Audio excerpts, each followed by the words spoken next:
Hi guys, welcome back to my channel Go Ecoholic with Janak Sharma. I hope you all are in the pink of health.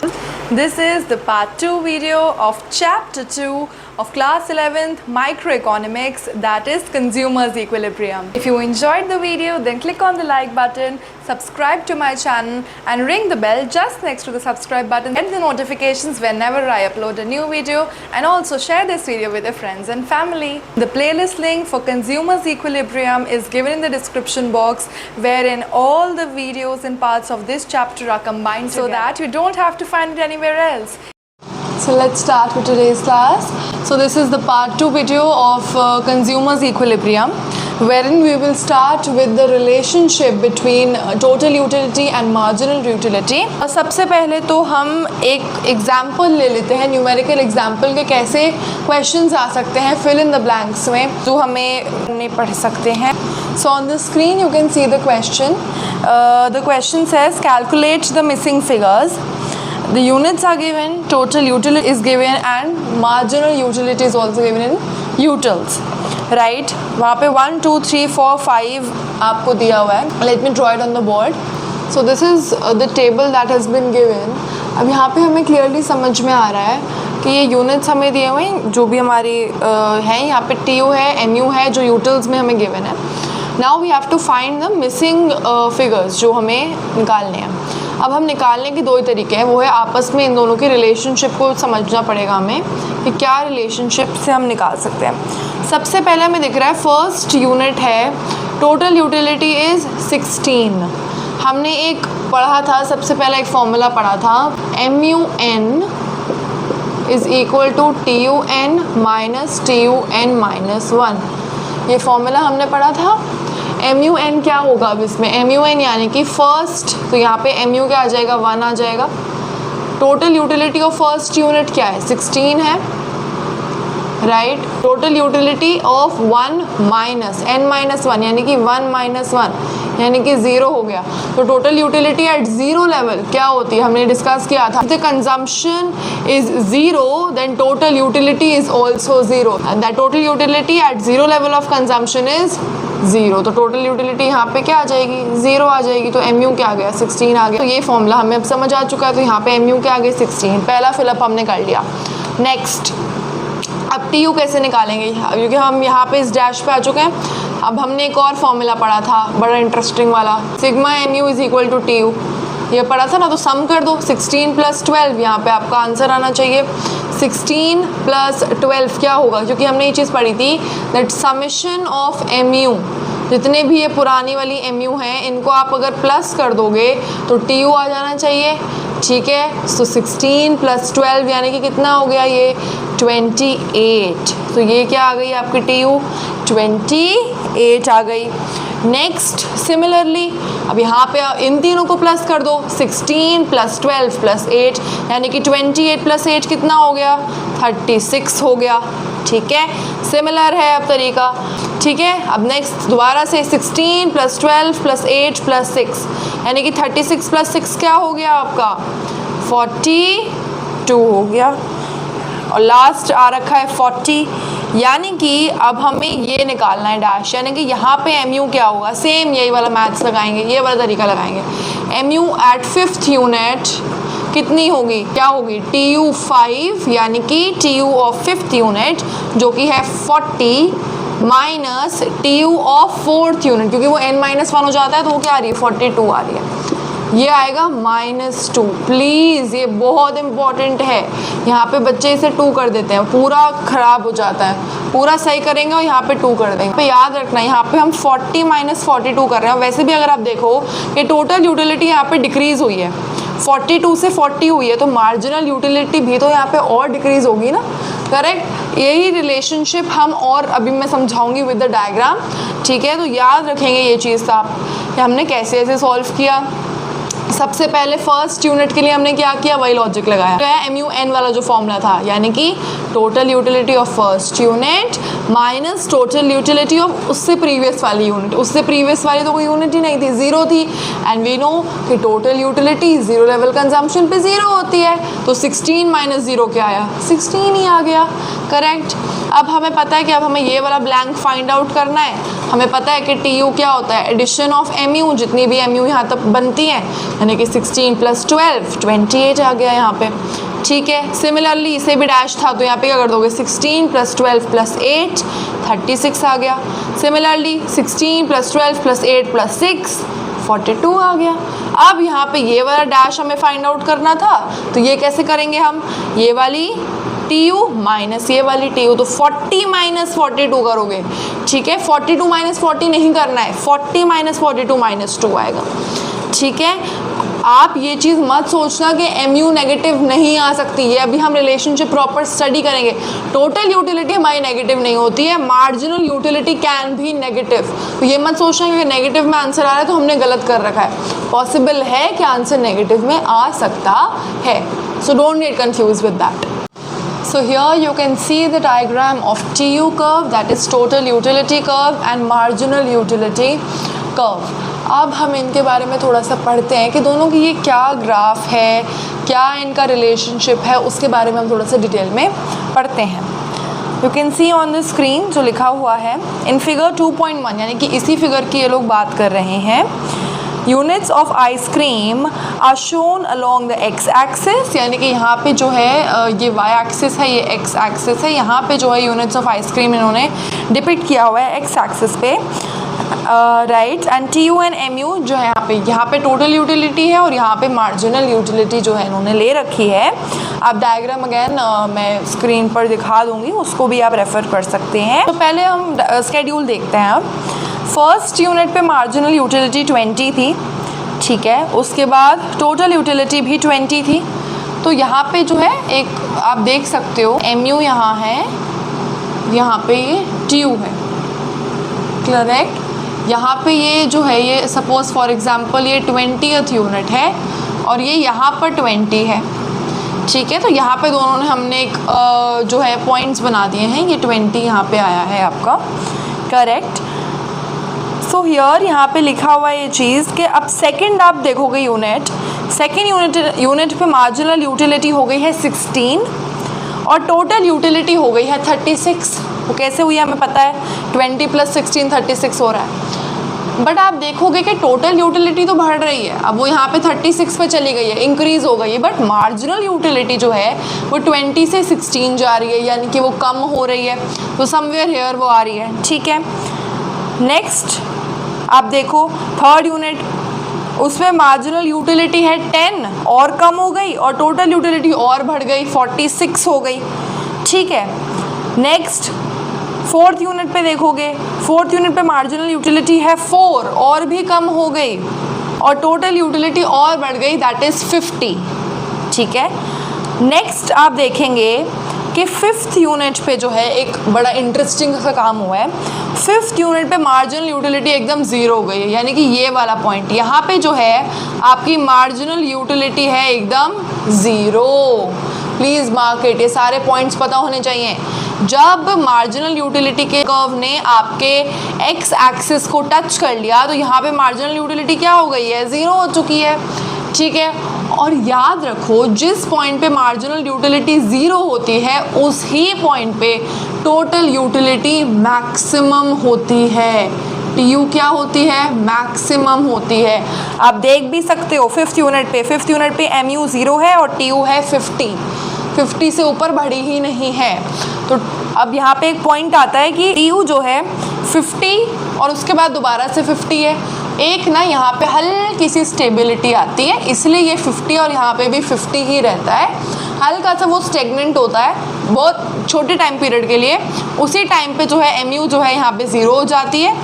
फिर आप next point पे देखोगे sixth जो ice cream है उसके बारे में क्या लिखा है, MU जो है अब नेगेटिव चली गई और हमें पता है कि नेगेटिव वाई एक्सिस क्या है, इसके नीचे आता है नेगेटिव वाई एक्सिस।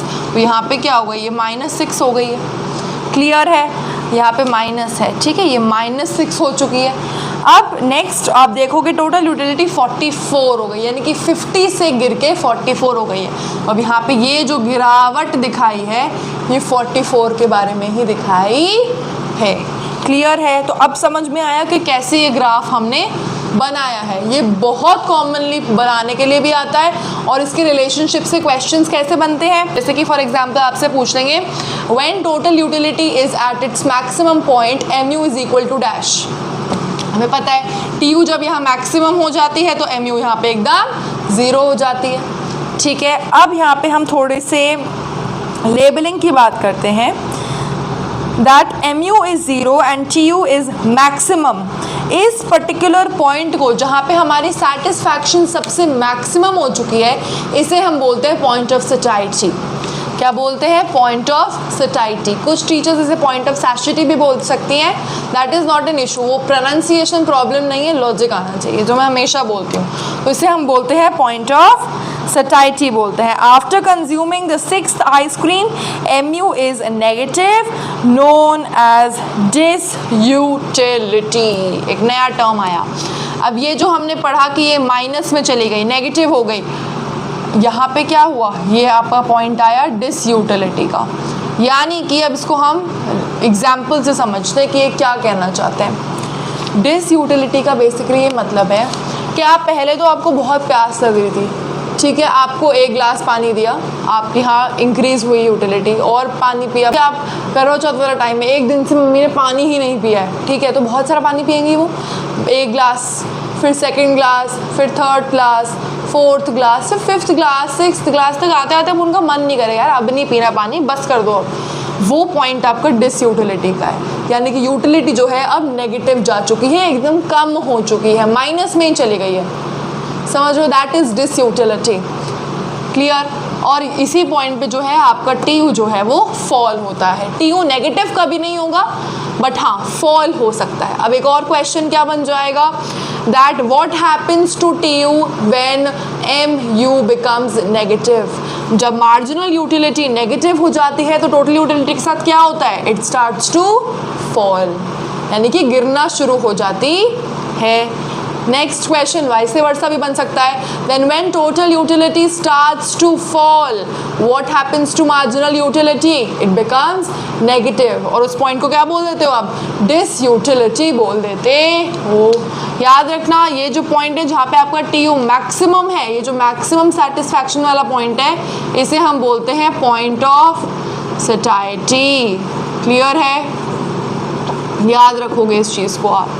ठीक है, ये क्वेश्चन भी पूछ सकते हैं that at the point of satisfaction tu is dash and mu is dash, यानी कि टोटल यूटिलिटी क्या होगी? टोटल यूटिलिटी मैक्सिमम हो जाती है पॉइंट ऑफ सैटिस्फैक्शन पे और मार्जिनल यूटिलिटी जो है एकदम 0 हो जाती है।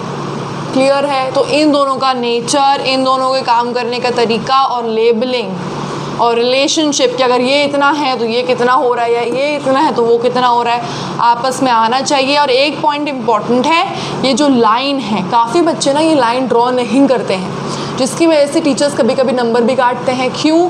क्योंकि जो आप एक्चुअली लाइन ड्रॉ ही इसलिए करते हो ताकि आप दिखा सको कि इसी पर्टिकुलर पॉइंट पे tu मैक्सिमम है, यहाँ पे mu जो है वो 0 है, ये सेम पॉइंट्स हैं, इसलिए आप ये लाइन बीच में ड्रॉ करते हो ताकि आप ये दिखा सको that both these points are same and at the same time when tu is maximum mu becomes 0।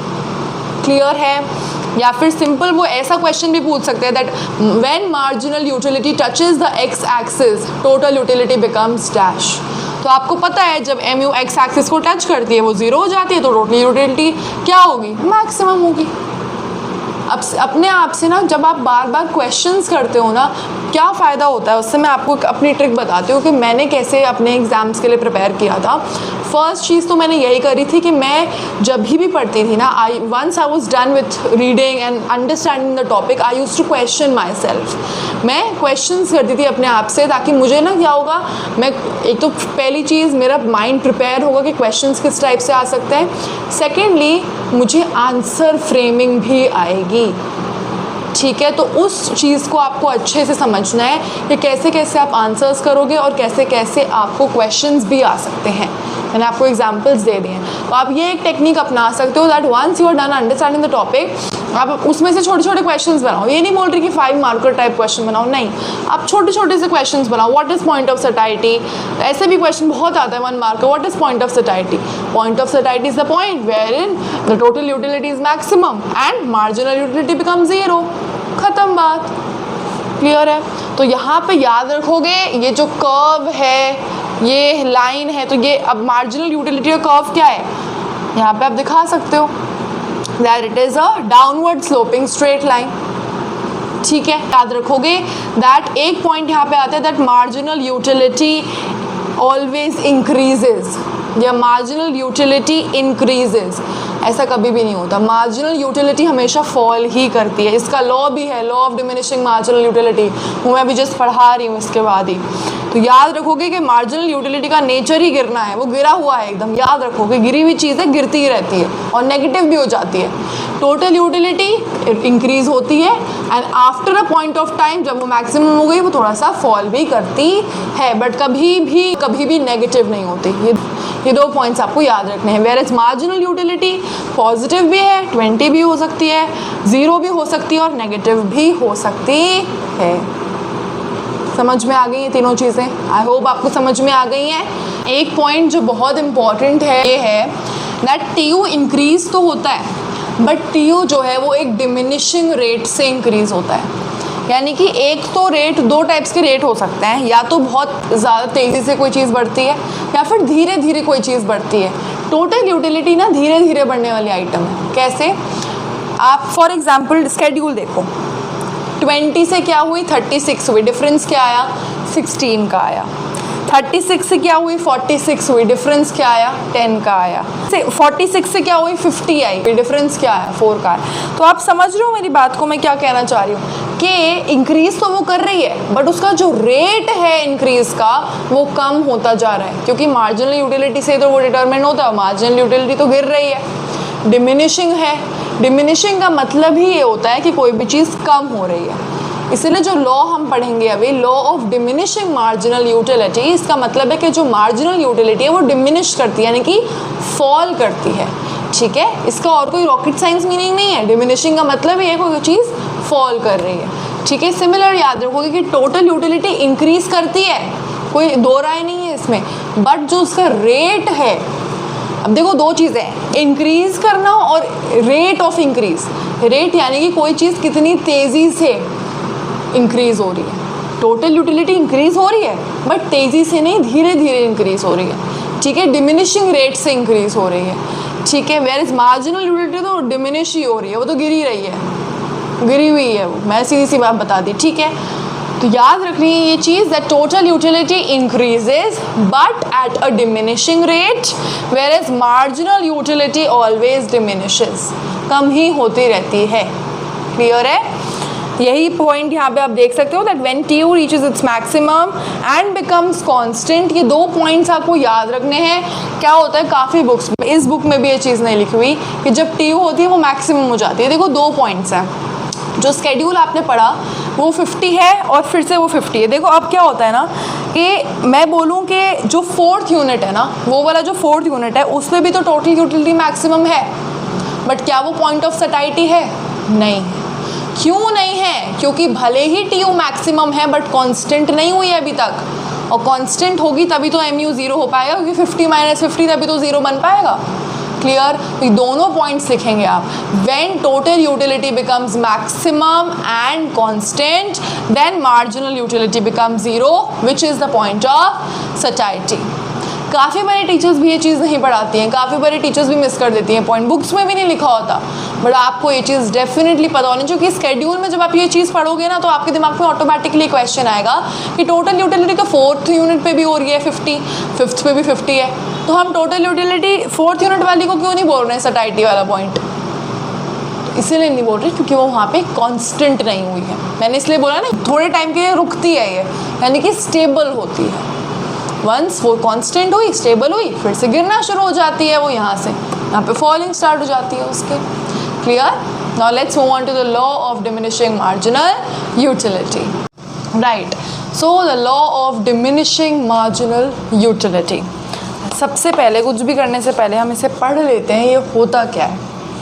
Law of diminishing marginal utility states that as we consume more and more units of a commodity, हम धीरे धीरे जैसे जैसे ज़्यादा units consume करते हैं किसी भी कमोडिटी के, उससे जो यूटिलिटी डराइव होती है जो सक्सेसिव यूनिट से जो यूटिलिटी डिराइव होती है वो डिक्रीज़ होती रहती है। क्यों? अब फॉर एग्ज़ाम्पल भूख लग रही है, बहुत तेज़ भूख लग रही है, बहुत ही भयंकर लेवल की भूख लग रही है, क्या करेंगे? एक रोटी खाई, उस रोटी से हमें बहुत ज़्यादा यूटिलिटी डिराइव हुई, फिर दूसरी खाई, फिर थोड़ी सी भूख और कम हो गई, तीसरी खाई, फिर कम हो गई, चौथी, पाँचवीं, अब बोलते हैं मम्मी बस अब नहीं खा सकते, ठीक है। और अगर इससे एक और ज़्यादा खा ली तो उल्टी हो जाएगी, which is the point of disutility, यानी कि यूटिलिटी नेगेटिव चली गई। ये हमने ग्राफ अभी बना के भी देखा था।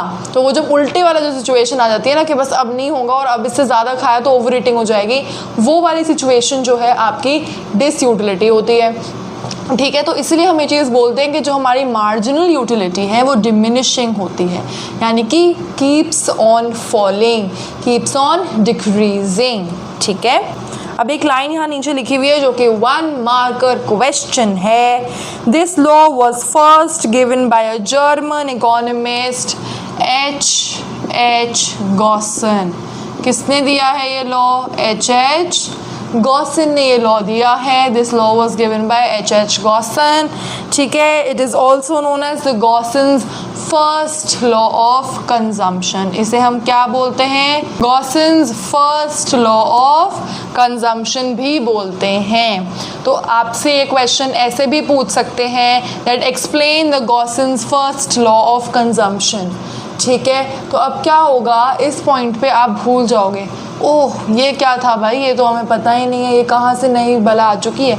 तो याद रखना है कि डिमिनिशिंग मार्जिनल यूटिलिटी का जो ये लॉ है, DMU जो है, इसको हम गॉसन्स फर्स्ट ऑफ कंजम्पशन भी बोलते हैं। देखो दो फायदे अगर आप ये याद करते हो कि पहली चीज़ तो ये है आपको सेकेंड नेम तो याद होगा ही होगा, मोर ओवर आपको ये भी पता चल जाएगा ये लॉ किसने दिया है, यानी कि गॉसन ने दिया है, ठीक है। तो आप ये भी लर्न कर लोगे तो आपको ऑटोमेटिकली नेम तो याद हो ही जाएगा। So Gossen's first of consumption. You can clearly see on the screen एक स्केड्यूल बनाया हुआ है और एक डायग्राम दिया हुआ है मार्जिनल यूटिलिटी के बारे में। आप देख सकते हो स्केड्यूल में क्या लिखा हुआ है, टोटल यूटिलिटी दी हुई है और मार्जिनल यूटिलिटी दी हुई है। ये जो डायग्राम बनाया ना ये बिल्कुल सेम टू सेम है जो आपने अभी MU में बनाया था। अब वो उन्होंने वही प्लॉट किए हुए हैं, ABCD वही प्लॉट किए हुए हैं। सबसे पहले यहाँ पे वही बताया हुआ है that the rectangles showing each level of satisfaction become smaller and smaller, यानी कि वो रेट के बारे में बता रहे हैं कि वो जो रेक्टेंगल है पहले था 20, फिर 16, फिर आपका हुआ 10, 4, फिर 0 ही हो गया और फिर -6, एकदम ही कम हो गया। तो यहाँ पे वो वही बता रहे हैं कि जो ये है आपके जो बॉक्सेस हैं या रेक्टेंगल्स हैं ये आपके MU को ही डिपिक्ट कर रहे हैं, ठीक है। तो यहाँ पे आप देख सकते हो that MU falls from 20 to 16। तो यहाँ पे क्या लिखा हुआ है कि MU क्या हो रहा है, फॉल हो रहा है, 20 से हुआ 16, तो फर्स्ट यूनिट से सेकेंड यूनिट पे क्या हुआ, फॉल हुआ, फिर और हुआ फॉल, फिर और हुआ E तक आया। तो E पे क्या हुआ, यहाँ पे पॉइंट ऑफ सैटिस्फैक्शन पे MU बिल्कुल 0 हो चुका है, विच is the point of satisfaction. यहाँ पे क्या हुआ, इसके बाद नेक्स्ट जो पॉइंट है यहाँ पे क्या हुआ, MU हो गया नेगेटिव, यानी कि after the point of satisfaction marginal utility becomes negative. और जैसे ही मार्जिनल यूटिलिटी नेगेटिव होती है, अभी हमने क्या पढ़ा, टोटल यूटिलिटी फॉल करने लग जाती है। जो आपने अभी पढ़ा है ना जस्ट रिलेशनशिप में, सेम टू सेम वही लिखा हुआ है लॉ ऑफ DMU में, ठीक है। अब एक ब्लू बॉक्स दिया हुआ है जो थोड़ा सा इंपॉर्टेंट है क्योंकि इसमें कुछ एक्सेप्शनल बातें लिखी हुई हैं। हम बोलते हैं ना कि MU हमेशा डिमिनिश होता है, कभी कभी ऐसा हो सकता है कि MU इंक्रीज होए इनिशियल लेवल पे। कैसे, देखो यहाँ पे लिखा हुआ है MU may increase initially in certain situations MU may increase. For example, a thirsty person may be more satisfied with second glass of water as compared to the first one. यानी कि वो कह रहे हैं कि अगर कोई इंसान बहुत ज़्यादा प्यासा है तो फर्स्ट ग्लास जो है उसके लिए मैटर ही नहीं करेगा, यानी कि वो ऐसे ही उसको पी जाएगा, ठीक है। मतलब it will not even matter to him कि यार तो फटाफट से पी लिया। सेकेंड ग्लास तक पहुँचते पहुँचते से रियलाइज़ होगा कि हाँ मैं पानी पी रहा हूँ, क्योंकि वो इतना ज़्यादा थर्स्टी, इतना ज़्यादा प्यासा है। तो आप एक्सटेंट समझ रहे हो कि कितनी थर्स्ट है उसको, ठीक है। यहाँ पे लिखा हुआ है that it all depends on the circumstances, यानी कि जो सर्कमस्टांसेस है, सिचुएशन है, उसके हिसाब से डिपेंड करता है। But economist normally assume that MU continuously falls. ये जनरल लेवल पे हम अज्यूम करते हैं, इकोनॉमिस्ट अज्यूम करते हैं दैट MU जो है वो हमेशा डिमिनिश होता है, फॉल होता है। No indication about the rate of fall in MU। अब यहाँ पे एक बात आप देखोगे कि हमने ये चीज़ बोली थी कि TU जो है वो डिमिनिशिंग रेट से इंक्रीज होता है, ठीक है। वेयरएज MU का कोई भी रेट हम नहीं बता सकते हैं। क्यों? क्योंकि लॉ ऑफ DMU ऐसा कुछ भी नहीं बताता कि MU जो है वो किस रेट से डिक्लाइन होता है। वो ये बताता है हाँ भाई MU जो है वो डिक्लाइन हो रहा है, यानी कि टोटल यूटिलिटी के इंक्रीज होने का जो रेट है वो हम कैसे पता कर सकते हैं? मार्जिनल यूटिलिटी की हेल्प से, क्योंकि हमें पता है कि जो दोनों टोटल यूटिलिटीज़ के बीच का जो डिफरेंस है वो कम होता चला जा रहा है, which is what? Marginal utility. But marginal utility का तो कुछ रिलेशन किसी चीज़ से है नहीं, है ना, उसके रेट को हम नहीं बता सकते किसी के साथ में, वही वो पॉइंट कह रहे हैं, ठीक है। that it does not specify whether MU falls at a slow or a fast rate or whether it declines at a uniform or variable rate। Uniform और वेरिएबल का मतलब क्या? यूनिफॉर्म यानी कि एक ही तरह से गिर रहा है, एक ही रेट से गिरता जा रहा है, यानी कि 20%, 20%, 20%, 20% सेम रेट से गिर रहा है। वेरिएबल रेट यानी कि कीप्स ऑन चेंजिंग, कभी 10 हो रहा है, कभी 15 हो रहा है, कभी 25 हो रहा है, कीप्स ऑन चेंजिंग, ठीक है। It just states that MU falls with increase in consumption of a given commodity, यानी कि वो सिर्फ इतनी ही बात करता है कि MU जो है वो गिरता है जैसे जैसे आप सक्सेसिव यूनिट किसी भी कमोडिटी का कंज्यूम करते हो। सिनोनिम्स दिए हुए हैं। Another very important thing, DMU के सिनोनिम्स आपको बहुत अच्छे से पता होने चाहिए। इसको हम फंडामेंटल लॉ ऑफ सेटिस्फैक्शन भी बोलते हैं, फंडामेंटल साइकोलॉजिकल लॉ भी बोलते हैं, और एक और नाम हमने जस्ट पढ़ा था, गॉसन्स फर्स्ट लॉ ऑफ कंजम्पशन भी बोलते हैं। ये 3 नाम रट जाने चाहिए बिल्कुल दिमाग में, क्योंकि क्या है ना, टीचर्स को पता है ये नाम आप लोगों को ही पता होगा, वो इससे देती ही क्वेश्चंस उल्टे पुल्टे करके हैं ताकि आप कंफ्यूज हो जाओ, और हमें नहीं होना है कंफ्यूज, हमें बहुत अच्छे से पढ़ना है, तो हम ये सारे नाम अच्छे से जो है लर्न करेंगे। So that's it for today's class. I hope you all enjoyed it. If you did, then click on the like button, subscribe to my channel and ring the bell just next to the subscribe button so that you get the notifications whenever I upload a new video. And also share this video with your friends and family. And the playlist link of this chapter, wherein the videos of consumers equilibrium till now have been combined. From there you can easily see all the videos so that you don't have to find it anywhere else. The further parts of this chapter will be uploaded soon. So stay tuned. Bye bye. Keep smiling, keep shining, and keep learning.